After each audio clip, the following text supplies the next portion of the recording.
Iya, Ya, Waalaikumsalam. iya, Bismillahirrohmanirrohim. Untuk kelas malam ini, Bunda mulain ya kakak-kakak. Soalnya nanti juga ada apa? Bunda lagi ada lanjutan lagi acara. Jadi eh, kita mulai saja. Bismillahirrohmanirrohim. Di pertemuan ke-8 ini kita akan membahas tentang latar. Jadi kemarin sudah tentang apa aja ya? Dari tema. Kalau dalam sebuah naskah itu pertama harus dimulai adanya tema, kemudian membuat outline, terus kita mempelajari tentang watak atau karakter dari tokoh kita yang kita tulis, kemudian eh, POV atau point of view, kita menulisnya mau dari sisi mana, dari sisi orang pertama atau sisi orang kedua, tiga, dan malam ini ada satu lagi yang biasa kita pakai atau yang menjadi unsur dalam sebuah naskah itu adalah latar. Nah, kira-kira latar itu apa ya? Bentar ya, Bunda ini buka dulu. Oke, share.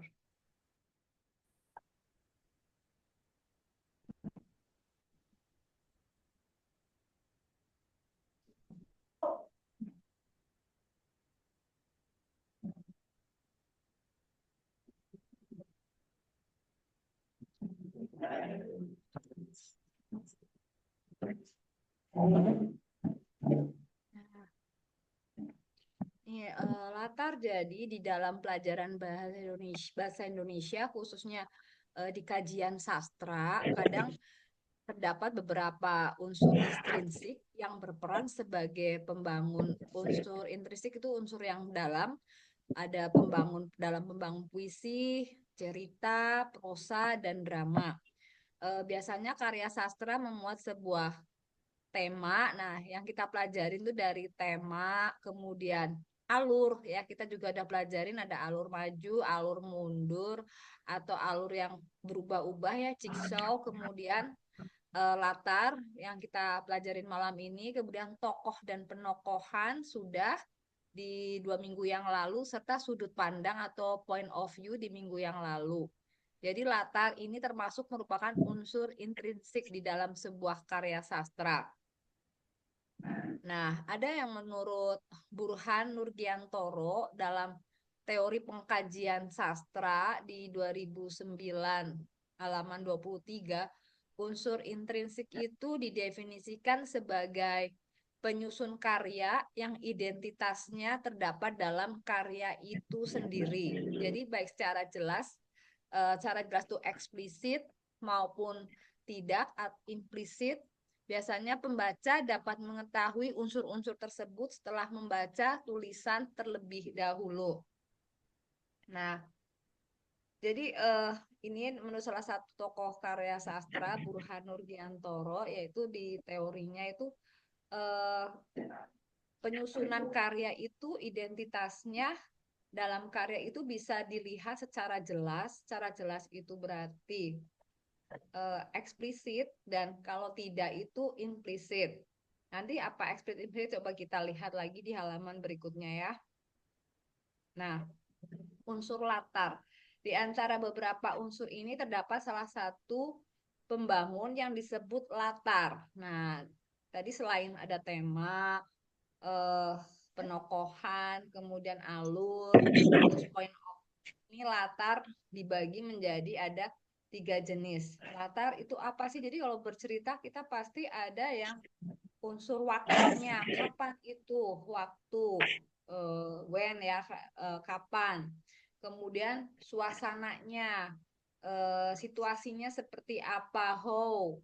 Kemudian dan tempat, where, di mana. Nah, when, where, how, ini menjadi bagian dari unsur latar. Ketiganya memiliki peran masing-masing dalam menggambarkan. Nah, tiga ini pun akan berpengaruh terhadap keberadaan si tokoh, lingkungan, terus atau kejadian dan kapan peristiwa itu berlangsung. Jadi kalau kita membuat cerita pasti ada unsur ini ya, tokohnya dengan karakternya, kemudian di mana kejadiannya. Nah, itu termasuk dalam latar. Kemudian waktunya kapan, terus situasinya gimana? Apakah situasinya tegang, damai, atau sedang banyak masalah? Nah, itu yang dinamakan unsur latar. Jadi kan cerita pasti ada unsur-unsur latarnya ya. Nggak mungkin cerita nggak ada di mana kejadiannya, kemudian kapan dan terus bagaimana situasinya, kondisinya. Nah, itu yang dinamakan unsur latar. Nah, kita bahas satu persatu yaitu latar waktu. Waktu itu namanya juga waktu, berarti di situ penggambaran kapan berhubungan dengan eh, kapan peristiwa yang terjadi dalam sebuah karya itu berlangsung. Nah, itu waktunya kapan. Kemudian latar suasana. Latar suasana itu eh, gimana sih kondisi keadaan, bisa keadaan batin tokohnya, perasaan individunya, tokohnya, atau dan fisik sekitar, atau fisik yaitu kondisi lingkungan di sekitar tokoh yang bisa membawa pembacanya mengetahui bagaimana perasaan dalam tulisan. Nah, itu suasananya, suasana tokohnya, kemudian bisa juga suasana di sekitar tokohnya, itu disebut dengan latar suasana. Kemudian latar tempat yang mengungkapkan di mana lokasi terjadinya sebuah cerita ditulis oleh kita sebagai pengarang, di mana lokasinya, di jalan, di sekolah, di ruangan, di gedung, di kantor. Nah, itu disebut dengan latar tempat. Kemudian penulis biasanya itu memiliki pilihan masing-masing ya ketika ingin mencantumkan ketiga latar tersebut. Nah, ada yang penggambarannya itu langsung, yaitu melalui kata-kata eksplisit, jelas. Kemudian ada yang dalam menuliskan itu seperti pembacanya itu agar menebak apa sih nih maksudnya dari kata-kata ini. Dia menggunakan kata-kata yang implisit, tersembunyi untuk mengatakan latar waktu, latar suasana, latar tempat. Jadi dalam penulisan kita sebagai penulis itu lebih mengungkapkannya itu bisa langsung, biar orang tidak perlu berpikir, pembaca tidak perlu bertanya-tanya atau berpikir panjang-panjang, atau kita putar-putar dulu dengan kata-kata yang tersirat istilahnya. Jadi apa ya, kayak kita kasih kode-kode, itu namanya implisit. Jadi menuntut pembaca itu menelaah dulu, oh ini kayak tebakan nih, oh ini maksudnya mungkin eh, Danau Toba. Nah, tidak, jadi penulisnya tidak langsung menyebutkan dia tinggal di dekat Danau Toba, misalnya ya. Terus, tapi dia menuliskannya dia tinggal di dekat sebuah rumah yang letak di pinggir sebuah di pinggir yang banyak dengan air, kemudian banyak orang kunjungi tempat tersebut. Nah, jadi dia berputar-putar. Jadi penulisnya pembacanya apa sih maksudnya tempat ini berair, banyak orang yang berwisata. Nah, akhirnya kalau ketemu, oh ya ampun ada di Medan. Oh alah, ini yang dimaksud Danau Toba. Nah, misalnya implisit tuh seperti itu. Jadi diputar-putar dengan kata-kata dulu. Tapi kalau eksplisit langsung menyebutkan dia tinggal di dekat Danau Toba. Nah, di sebuah rumah di dekat Danau Toba. Oh, Danau Toba. Nah, itu eksplisit karena langsung disebutkan nama tempatnya. Oke. Kita ada beberapa contohnya nih. Nah, sekarang kita contoh eksplisit dan implisit latar waktu ya. Nah, kalau eksplisit nih kan yang jelas. Setiap pagi saya mandi.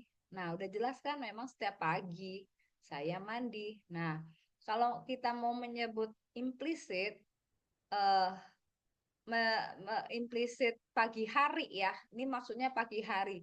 Tiap pagi, pagi kan udah jelas. Nah, dia mau nyebutin pagi tapi dengan kata lain. Monica berangkat sekolah. Oh, kalau Monica berangkat sekolah berarti maksudnya dia pagi hari. Nah, ini disebut implisit. Nah, ini yang eksplisit. 2 tahun lalu kamu meninggalkanku. 2 tahun lalu, oh ini enggak sejajar ya. 2 tahun lalu kamu meninggalkanku. Nah, kemudian mungkin eksplisit implisitnya ya, eh, implisitnya mungkin gini, tidak menyebutkan 2 tahun. 2 tahun jelas 2 tahun, tapi menyebutkan misalnya dia dengan memutar dulu saat adikmu bersekolah di TK, kamu meninggalkan aku. Selama adikmu bersekolah di TK, kamu meninggalkan aku. TK, berarti berapa lama ya dia meninggalkan? Berarti pembaca berpikir dulu, TK itu ada TKA, TKBU berarti kurang lebih 2 tahun. Nah, itu contoh contoh implisitnya. Nah, misalnya nih lagi, Bapak pulang kampung besok. Ini eksplisitnya besok, udah jelas. Terus kita mau mengimplisitkan misalnya besoknya ini nggak disebut dengan besok. Bapak pulang kampung waktu kamu sedang kuliah. Nah, waktu kamu sedang kuliah berarti besok nih. Nah, maksudnya itu. Kemudian nih, tiap malam saya begadang. Begadang misalnya yang mau diimplisitkan. Tiap malam saya menghabiskan waktu bermain game dan minum kopi. Nah, jadi begadang diganti dengan bermain game dan minum kopi. Misalnya itu implisitnya. Tahun depan Budi pindah ke luar negeri. Jelas keluar negeri. Misalnya yang mau kita implisitkan luar negerinya. Terus kita ganti dengan tahun depan Budi pindah ke suatu tempat yang tidak ada di Indonesia. Nah, diganti seperti itu misalnya. Oh, enggak, suatu tempat yang nggak ada di Indonesia berarti di luar negeri. Nah, itu contohnya. Nah, ini yang eksplisit ya udah jelas nih. Contoh-contoh implisit itu seperti ini. Misalnya pagi hari diganti jadi Monica berangkat sekolah karena memang Monica kebiasaannya berangkat sekolah itu pagi hari. Kemudian dia mau ngomong waktu fajar sebenarnya. Dia ganti dengan waktu ayam berkokok. Nah, waktu ayam berkokok itu ya maksudnya waktu fajar. Kemudian bulan Ramadan dirubah menjadi sebulan ini saya tidak boleh makan dan minum. Kalau sebulan tidak boleh makan dan minum berarti itu bulan Ramadan. Sekitar jam 6 sore. Sekitar jam 6 sore ini mau diimplisitkan menjadi azan maghrib terdengar. Oh, kalau azan maghrib terdengar berarti sekitar jam 6 sore. Nah, kemudian dia mau ngomong hari Idul Fitri, mau kita sebenarnya mau mengungkapkan ke pembacanya itu hari Idul Fitri, tapi kita putar dulu dengan kalimat besok semua orang akan saling memaafkan. Nah, besok berarti kalau di saat sudah saling memaafkan berarti itu maksudnya adalah hari Idul Fitri. Nah, ini contoh di latar waktu ya. Kemudian ada lagi latar suasana. Nah, saya senang melihat Anda. Ini udah jelas ya, eksplisit pokoknya yang jelas. Ibu sedih melihat saya nakal. Budi merasa cemas karena tidak mengerjakan PR. Ini suasana hati. Guru olahraga itu marah ketika siswanya malas. Saya dan adik saya takut menonton film horor. Nah, ini kalau dari ini eksplisit udah jelas. Nah, ini yang contoh implisit di sini dia mau mengungkapkan kata sebenarnya malam ini sepi sekali ya. Nah, sebenarnya kayak gitu tuh pendeknya, tapi kita bisa ungkapkan malam ini di sini tidak ada orang. Nah, itu maksudnya sepi. Jadi kita nggak langsung eh memberi pembaca jelas menerima tulisan kita, dibuat putar dulu. Malam ini tidak ada orang. Oh, maksudnya berarti sepi. Pestanya terlalu banyak orang. Nah, ini implisit dari ramai. Kemudian implisit dari romantis. Kalau kita mau bilang kedua orang itu romantis banget ya. Nah, kita bisa rubah kedua pasangan itu saling berpegangan tangan. Nah, kita maksudnya berpegangan tangan itu ya suasananya romantis gitu. eh Sunyi. Kita nggak langsung menyebut sunyi, tetapi para tentara diam-diam memantau musuhnya. Nah, memantau itu pasti di kesunyian ya. Kemudian berisik. Kita kan ngomong berisik, tapi kita rubah menjadi semua binatang di Ragunan bersuara. Nah, ini adalah contoh dari implisit untuk latar atau suasana. Kemudian ada juga contoh latar tempat. Nah, eksplisit dan implisit. Kalau eksplisit udah jelas nih, saya berada di Jakarta.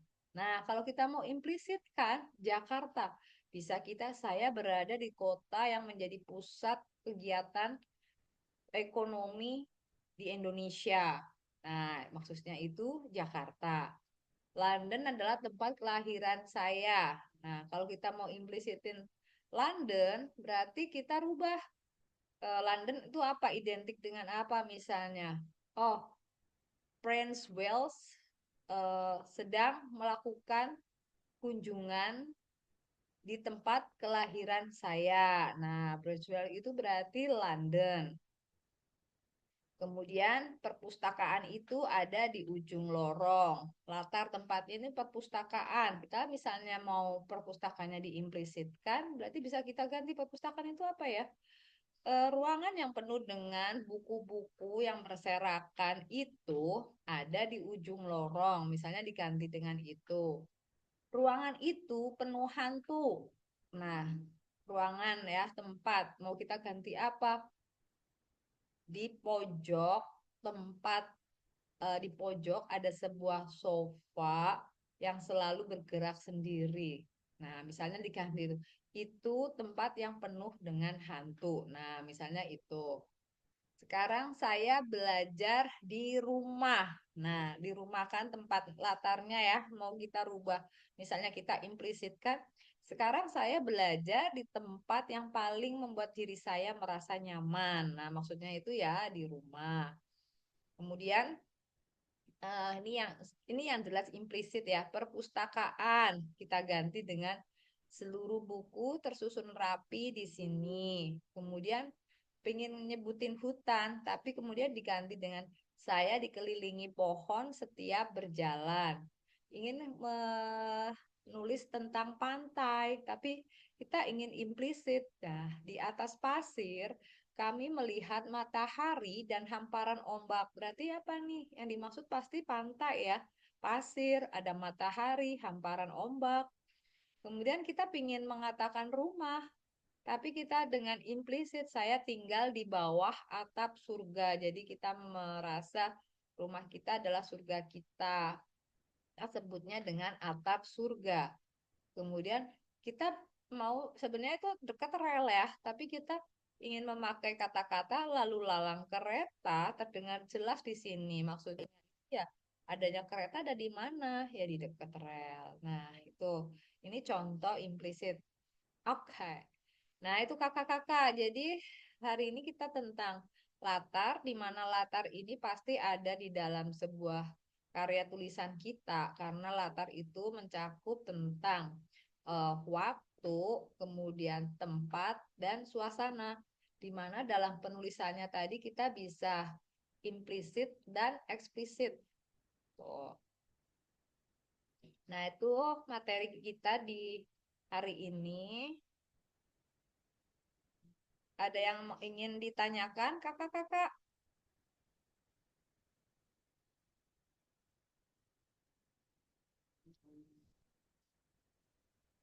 Boleh bertanya materi yang kemarin, semua materi Bunda Neni upload di YouTube ya. Jadi kalau eh, ada yang kurang jelas atau masih bingung bisa di ini lagi, dilihat lagi.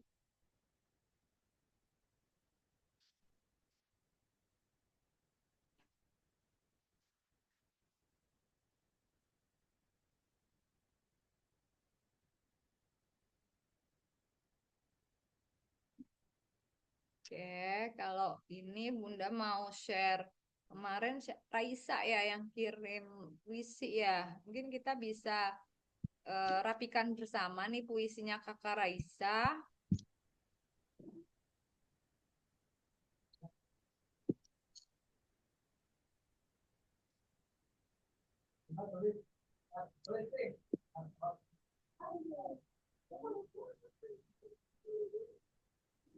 Nah, ini tuh sebenarnya bukan tugas ini biodata ya. Kakak Raisa udah bikin ini kita sebut biodata penulis. Jadi kakak-kakak bisa ikutin formatnya dari Bunda Neni. Ini biodata penulis tuh biasanya kita taruh di paling belakang setelah naskah kita selesai. Nah, ini kakak-kakak boleh pakai foto ataupun tidak karena menyangkut kenyamanan penulis ya. Nah, ini sebaiknya kita memakai huruf besar. Nah, oke.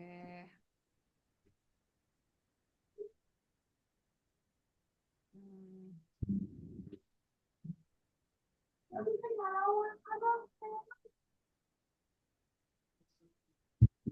ya. Ya kakak-kakak ini karena Zoom-nya hanya 45 menit. Nanti nggak apa-apa ya kalau udah selesai diri. Jadi ini kita bold ya. Di balik jendela kita menatap hujan yang akan turun. Seakan hujan mengerti tiap harap, mengalirkan luka dan menenangkan jiwa, membawa damai pada tiap tetesnya. Hujan kadang menenangkan kita dengan suaranya. Namun, terkadang hujan membawa kesedihan, mengingatkan hati yang terluka. Hujan bukan hanya air dari langit, tapi pesan dari alam untuk merenung sejenak tentang kehidupan, tentang keikhlasan, dan tentang perjalanan dalam hidup. Ini kita kasih kok. Nah, sama tadi ya, dengan suaranya. Ini biasanya namun, sih, terus gini sih. Nah, ini. Aku menyukai hujan, namun tidak dengan petir yang hanya datang untuk mengejutkan orang dan memberi luka yang tak kunjung padam. Andai aku bisa meminta, biarkan hujan tanpa petir. Hujan adalah harapan yang sangat tenang, tidak dengan petir yang datang seperti membawa ancaman. Bagus kok puisinya. Nih, tenangnya, kumunya itu biasanya disambung dengan kata di depannya. Eh, Aku menyukai laut, tapi tidak dengan ombaknya. Di tepi laut, aku berdiri dan tersenyum memandang laut yang begitu luas. Bagiku laut adalah pelukan tanpa tangan, angin laut yang begitu kencang, ya, PBI menenangkan pikiran yang berisik.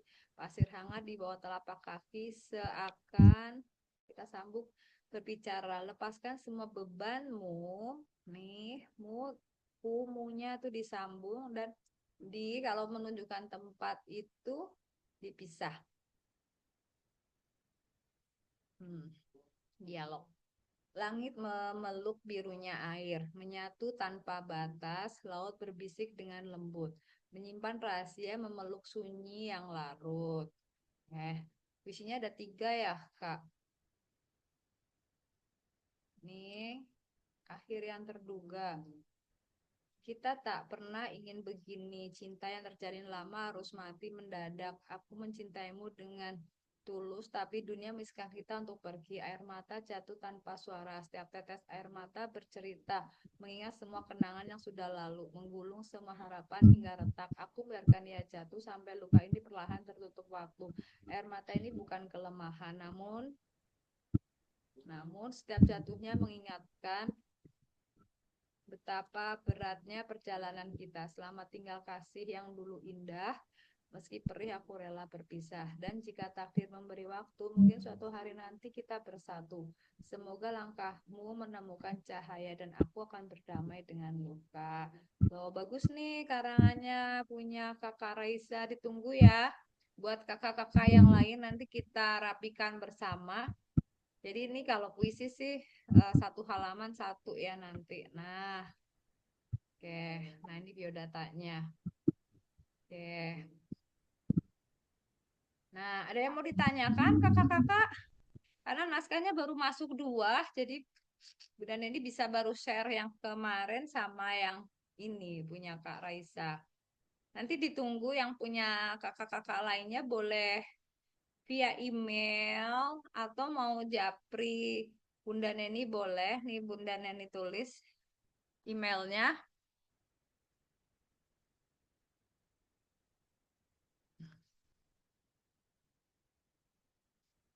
Subjeknya nanti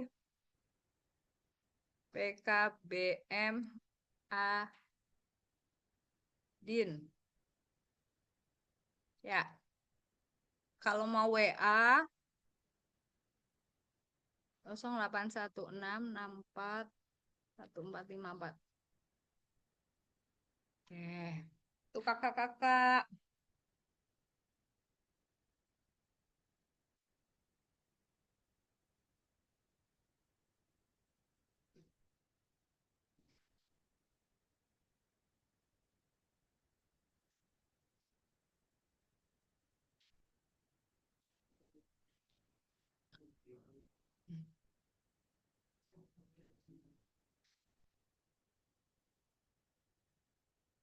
Nah, ada yang mau ditanyakan, Kakak?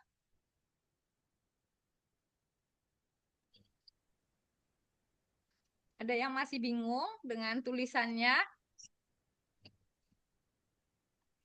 Maaf Bunda, tadi yang dibuat itu puisi ya?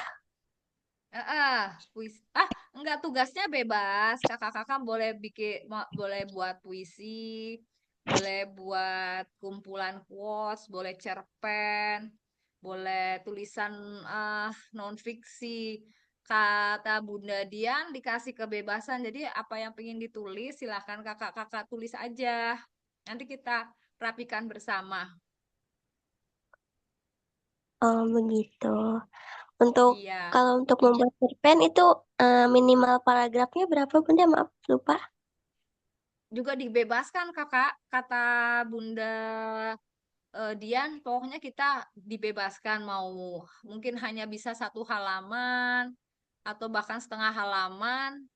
Yang penting paling enggak tuh cerita itu utuh gitu, ada ceritanya meskipun pendek gitu. Oh iya Bunda, baik terima kasih. Iya, sama-sama. Kakak mau nulis apa tentang apa? Cerpen atau puisi atau kumpulan quotes boleh atau apa ya? Fiksi mini ya sekarang ya lagi musim juga tuh. Tulisan-tulisan pendek. Kalau untuk fiksi mini, eh, Nadia kurang tahu sih Bunda. Itu apa? Belum ya?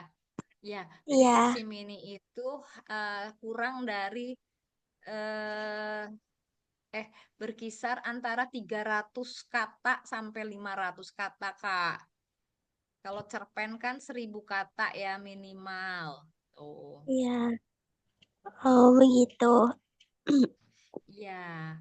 Jadi bisa dihitung dari katanya. Nanti kalau pas ketik di Word-nya kita lihat, oh cuma di bawah 500 kata.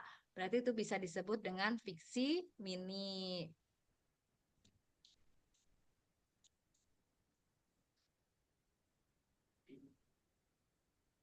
Oh iya baik Bunda. Iya, ditunggu ya Kakak Nadia ya tugasnya ya. Kemarin yang udah ngumpulin siapa ya berdua ini? Denia sama Raisa. Kakak Nadia kalau mau ngumpulin, boleh kirim via WA juga boleh. Kalau langsung kirim ke emailnya Bunda, Email boleh atau mau WA lewat Bunda. Bunda aku nggak sempet, misalnya nggak sempet email, aku kirim via WA juga boleh, nggak apa-apa. Nanti Bunda pindahin. iya Bunda. Kalau udah selesai, aku kabarin. Boleh. Ada yang terkendala lagi dalam menulis? Apa nih Kak Santi, Kak Syahlan,